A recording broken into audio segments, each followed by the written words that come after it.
Can you afford to not quit your job?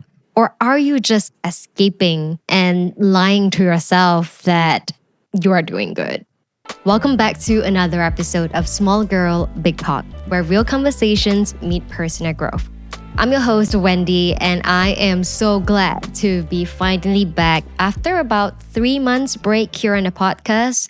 A lot of things have happened. You guys knew that I was away because I was busy getting married, and that's a pretty exciting news. But a more surprising or shocking news for you would be the fact that I've quit my job.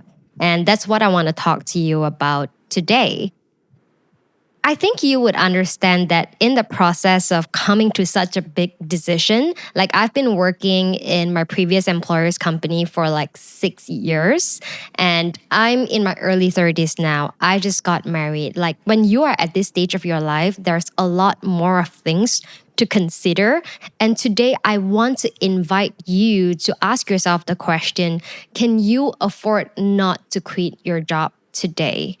Specifically, how I'll be going through this episode is I have already listed down some questions that I think would be great for you to reflect upon and ask yourself. These questions are all listed in the show notes, but we will go through them together. And then I will kind of share with you what made me decide to quit my job. And hopefully, like my whole point, like the whole intention of this episode is really to invite you to ask yourself the question and to just have this reflection on whether or not this is something that you are a victim of, or if you are, I guess, going through right now in your life. So let's hop right into the first question. And that is, where do you see yourself 10, 20, or 30 years from now? So this is a question that I started asking myself when I was in my early 20s, when I first graduated from university. Like at that point, I feel like a lot of you could relate that when you finally graduated from university, that's the first time in your life that you're kind of lost. Because all this while, we have a pretty clear next step on what to do until you are out in the job market. And honestly, you can pick any job that you want to do. And that's when all the big questions started coming in. And no one ever prepared us for that when we were in school. So when I was in my early 20s, I been through a time where like I was seriously questioning everything in life because I was in a depressive state. That's another story for another day. But doing this exercise really helped me.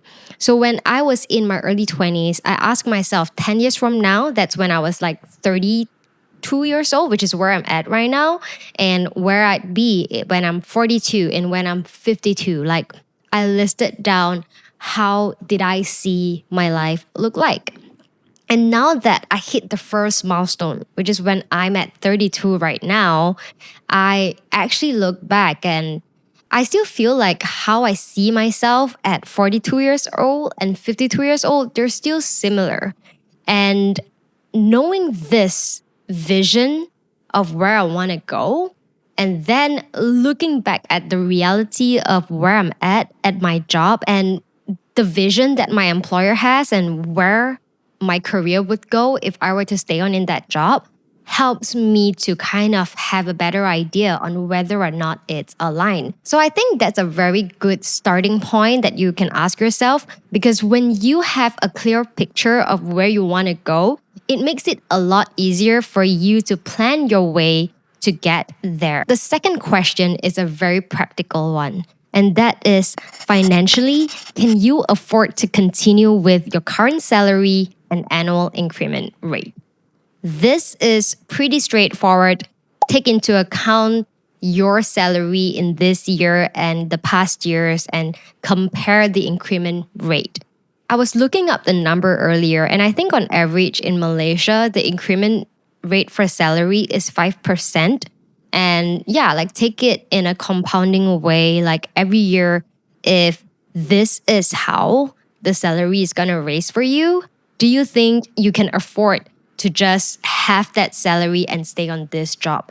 For me, when I look into it and when I look into like the inflation rate in Malaysia, the rise of living costs in Malaysia, and my dreams and where I want to go and what I want to do, I knew immediately that it was not enough for me. And honestly, I feel like I'm not alone in this. So I'm curious if you are someone that you feel like financially you cannot afford to live with your current salary and increment rate, please comment below so that I know that I'm not alone and let me validate this finding of myself. Third question, what does your professional growth look like in your current role and company? Now, when I talk about professional growth, what I'm referring to is number one, room for promotion. Is this role that you are in something that you can get promoted to different roles that you see yourself rising well in your career? And secondly, skill sets wise. Like, are you in a place where you are so comfortable with your skill sets that you might risk actually not being able to challenge yourself and not being able to be useful in the future? Because as we all know, AI is up and rising, and we cannot ignore this anymore. That there is a chance that you and I, our job can be replaced by AI. And what you really want to do right now is to really equip yourself with the knowledge to work well with these tools, or you be made redundant. So then the question is your current workplace offering you this kind of growth opportunity? Next question, we are going away from financial and career growth and we are looking at your health. If your workplace is toxic, can you afford to keep neglecting your health and well-being by staying? This is a question that I notice a lot of people ask themselves as we get older. I guess especially as women, it will come to a point where you do want to ask yourself if you want to have kids one day, if family planning is something that is in your plate. And you cannot deny it that if you plan to be fertile and to conceive, being in a very stressful work environment might not work to your advantage. I have actually came across many other women, whether it's my family members or colleagues, who actually had to ask themselves this question as they are contemplating the next steps in their career. And if you are a man or if you are someone who is not planning to have kids, there might also be a chance where your toxic work environment, and when I say toxic, it's not necessarily that the people are very gossipy and mean. It can also just mean that the environment of your workspace, like actual space environment, or the work hour, like the hustle culture is there, stuff like that. And it may be getting in the way of your health where you can't get enough sleep or you're not getting enough exercise, for example, and that your employer doesn't care about it. Like there may be a chance that you're in this environment. And if so, can you afford to still neglect your health and wellness, especially when you are still young right now? The next question that you want to ask yourself is, what is the opportunity cost of staying here? Now, I actually pulled up the definition from Google. And just as a refresher for you and I, opportunity cost is the value of the best alternative you give up when making a choice. It's the potential benefit, profit, or pleasure lost by choosing one option over another. It could be either monetary or non-monetary costs, such as lost time or convenience. So, what is your opportunity cost when you are spending all of your time or most of your time working at your current job? If you're not working here, what could you be doing? Could you be starting a business with this idea that you've already know can impact millions and millions of lives? Could you be actually having this job that gives you the flexibility so that you can spend more time with your child now that they are young? Or could you be working in another place that allows you to be closer to your family and spend more time with them? Like, it could be anything. And this is something that you would want to ask yourself because your cost is different from mine. And remember, money is not everything. There is the time, there is the relationship, things that we may regret if we don't, take our time or our effort to make it work for us now. And speaking of regret, the next question that I want to invite you to ask yourself is, do you have a dream you've always wanted to pursue, something that you would regret if you don't try today? Now, this is something that I feel like not everybody can relate to, but I am a dreamer. And for the longest time in my life, I knew what I wanted to do. Or maybe I didn't know at first, but I find myself to be envying people who are pursuing their dreams. And I would feel so inspired or so excited for people whenever they are actually doing what they say they want to do instead of just talking about it. And I also have friends who don't have dreams. And I feel like it's actually okay because not everyone is set out to be an entrepreneur or a creator or to do great things. And if anything, I am envious of people who have very simple dreams, and that is to just stay home and chill, have a stable job, and just be happy.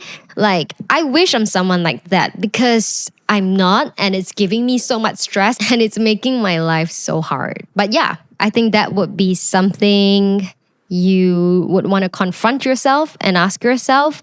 And lastly, another question that I want to invite you to ask yourself is then, what does your financial runway look like? Now, we are past the stage of being able to be neglectful and to be irresponsible with our finance. Here at Small Girl Big Talk, we are all about doing things properly so that we don't regret. We're all about growth. So I don't want to encourage you to just quit your job when you are still in debt. I don't want you to be even more stressed out than you already are. Like, I think after the whole pandemic situation, financial experts or personal finance experts always talk about having at least 6 to 12 months of financial runway. Like 3 months is not even enough anymore. And I kind of agree with it. But I also say that it's really a case by case basis. Like, if you are so confident that you already have your foundation and you already have some sort of income coming in, then it may not have to be as long as it is advised. So this is really up to your personal choice, but you definitely need at least 3 months minimum. I think that's like bare minimum that you would have to at least have. And if you don't have it, then we probably need to work out a plan to build this financial runway before you actually quit your job. Now, coming up to this intersection, we have kind of explored the questions that may help you navigate where you are in your career journey and whether or not you can afford to not quit your job right now. But then the next question is, if you were to quit your job, are you thinking of hopping onto another job, or are you thinking of starting your own business or hopping into entrepreneurship? Because these two decisions, these two branches are really different. Like, if you are thinking of hopping onto another job, your path would look a little bit more predictable because that means that you would be probably going to job portal or going to network with other people to see if there's any opening that suits you, and having negotiations about the new salary and the job expectations and stuff like that. I think there are other experts that's more fitted than I am to talk about this. And if you want to learn more about this, do let me know in the comment section, because I have a friend who is a career coach, Ellen. She has been here on the podcast before. I would love to bring her back, but I want to know what questions you have if that's what you are looking at. But for me personally, I was looking into the other branch, and that is to enter entrepreneurship. Because at that point, when I knew that I had to quit my job, I also couldn't think of another job that I want to do. And that is because in my mind, I already have such a clear plan on what I want to do for my personal brand, for my content, like empire, and everything that I've worked towards. So it was a lot harder for me to make that decision because realistically speaking, we also know that 90% of startups fail in their first few years. And the it may look really glamorous to be like taking a leap and going into entrepreneurship, but the truth is, in the early stages of it, you probably would have to bootstrap your salary so that you can pump more money back into the business for growth, for better cash flow. And so then, if you are thinking of entering entrepreneurship, a question that you would want to ask yourself is also, are you willing to experience the hardship right now for the next 2 to 3 years with a 50 to 80% pay cut? That was the question that I had to ask myself when I was at this intersection like earlier this year. And now's the best part because this is where I tell you what are the reasons that got me to decide to quit my job. And we have to pull this back to a few months before when you guys knew that I just got married very recently. And the months leading up to it, we actually attended like premarital course from the church that's a prerequisite for us to get our marriage certification there. And going through these sessions and going through these reflections leading up to our marriage, we ask ourselves a lot of questions. And one of the prompts or the question that we have to discuss together is, how will we be taking care of our parents when we are older? Right? Like, what's the expectations? Because like in a lot of Asian family, if you are the oldest son, you're expected to take care of your parents, stuff like that. And that was when I realized that even though my family have never explicitly discussed about this before, knowing my like earning power versus my older siblings, I knew that I would have to fork out quite an amount to support my parents right after they retire. If they were ever made redundant in their job, that will be my partial responsibility. And at the same time, because you're getting married, you would definitely have a lot of conversations on whether or not you want to have kids. And surprise, surprise, even though all this while I always said that I am unsure about having kids because they're expensive, but I do realize that I am leaning towards wanting to have kids. Now, please don't get too excited right now because even if I do, it's not gonna be now. And the reason it's because I realized that if I were to take care of both my parents and kids, I need a fuck ton of money, right? Like, there is no freaking way that with my current salary that I'll be able to support this lifestyle that I aspire to have. It's as clear and as simple as it is. It was actually a pretty emotional realization at first. Like, I broke down crying when I had this realization. Like, I felt like it was so unfair. Like, why am I being put in this situation? Like, why did I not have rich parents that can support me like so many other people? Like, it's so easy to blame the world. But I knew it's just the reality. Like, it's not like any blaming or crying or complaining it's gonna take me anywhere. If anything, the only way that I can change my reality is if I were to do something different about my life right now.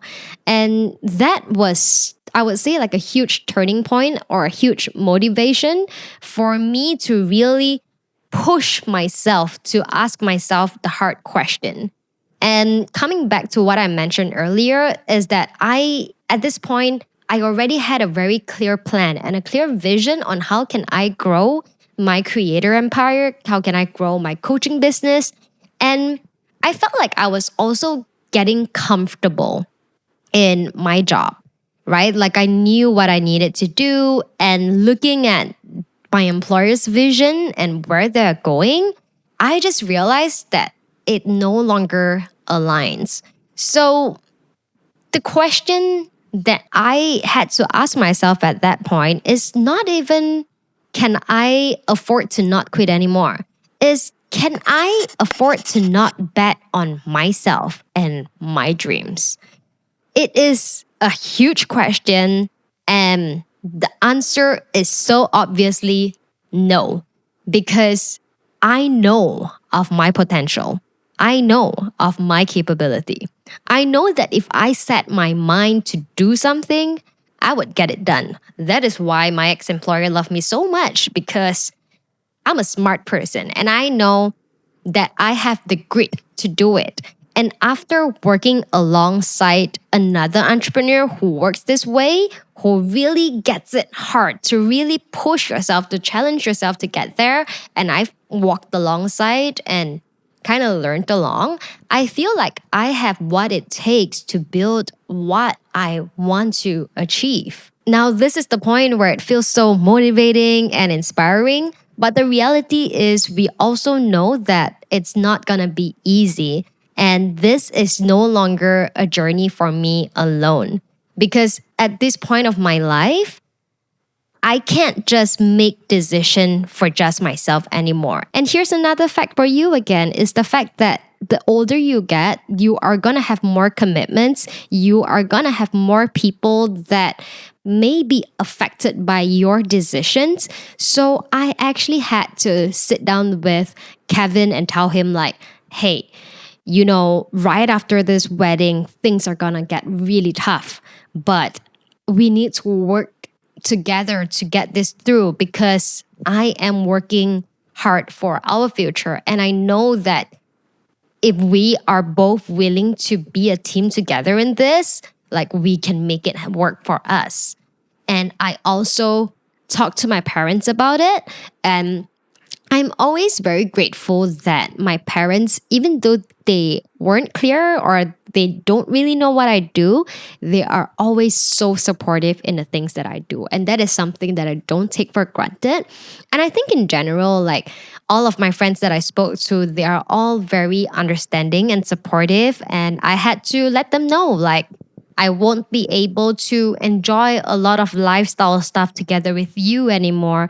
And like just last weekend, when the girls are hanging out and they asked me out, and I was like, oh, I gotta stay home and edit the video because now I'm my own boss and I gotta be disciplined about this.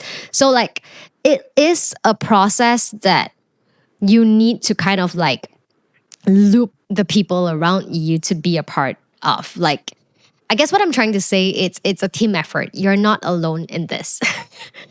So anyways, I am really excited to take you guys along in this journey. And I just want to share with you a little bit on what's next that you can expect on this platform and from me. And the number one thing is I'm all in on my creator journey now. And that means we are back on a weekly episodes on a podcast. So you're going to see a lot more of me. So I'm really excited for that and to really see you a lot more. And secondly, I guess in a more official way, I would say that my current job title is a full-time coach and content creator. And this is just the beginning of my role, because I do have huge dreams on how I see my business grow and how I want everything to work out. But a lot of things are still up in the air and I don't want to jinx it for myself. So I'm just going to keep it as it is first. But one update that you might appreciate is that I am planning to streamline all of my content platform. And previously, I had a Patreon community and I wanted it to be like a newsletter where I can keep in touch with you outside of the podcast. But I did realize that Patreon was not the right platform for me because I didn't really like the formatting for the written content there. So I've moved over to Substack and I have just kickstarted my newsletter. You can sign up from the link below, or if you're already in my Patreon group, then no worries, you have already been migrated over. And lastly, this is also something that I wanted to share and elaborate more with you today. And that is, I have just launched my one-on-one coaching program. So right now, I want to help those of you who have been thinking about starting your venture, whether it's a creative thing where you want to be a content creator or do something creative on the side, or whether you have a business idea but you are having trouble to transition from being in employment to being a full-time creator or a full-time business person. I understand the struggle. And I think all this while, my strength has always been being good in building systems and structure to help me manage my time and my energy better. That was exactly how I've been able to build this podcast for the last 2 years while I was still in employment. And that has prepared me for when I quit my job just 2 weeks ago. And if you are in this position, I am currently offering a one-on-one coaching program where we sit together on a VIP day to really craft out your 90-day roadmap on how can you take action on moving forward with this idea that you already had. And then we will spend the next 3 months working really closely together to really implement it to get things going for you. So if this is something that you are interested in, please visit coaching.wendyvas.com right now to find out more information, or you can also go to the link in the description box or the show notes. I am so excited that I have a lot of ideas for content moving forward. I feel like now that my day job is no longer taking up the mental load, I can freely think about all these ideas and act upon it, because I feel like I'm always blessed with a lot of downloads and good ideas to share with you, but I just never had the capacity to do it fully for you, and now I can do it. And I'm really excited for you to check out the next episode that is coming up next week, because I want to dive deep into really doing the work when nobody is looking. I want to talk about all the things that I've done when I was still in employment that prepared me for this moment. So if you are thinking about transitioning, and if you are curious about how to better manage your time and your energy outside of work, be sure to subscribe and stay tuned for next week's episode. And I guess that's it for today's episode. If you have listened all the way till the end, thank you so much. This episode is way longer than I expected it to be. But more importantly, do give it a thumbs up or a 5-star rating on Spotify or YouTube. And lastly, don't forget to share this episode with your friend, your sister, your mother, anybody that you think would benefit from this video, because this is why I create what I create. This is why I do what I do. And I'm looking forward to share more with you in the next episode. Thank you so much for tuning in to Small Girl Big Talk. My name is Wendy, and I'll see you in the next episode. Goodbye.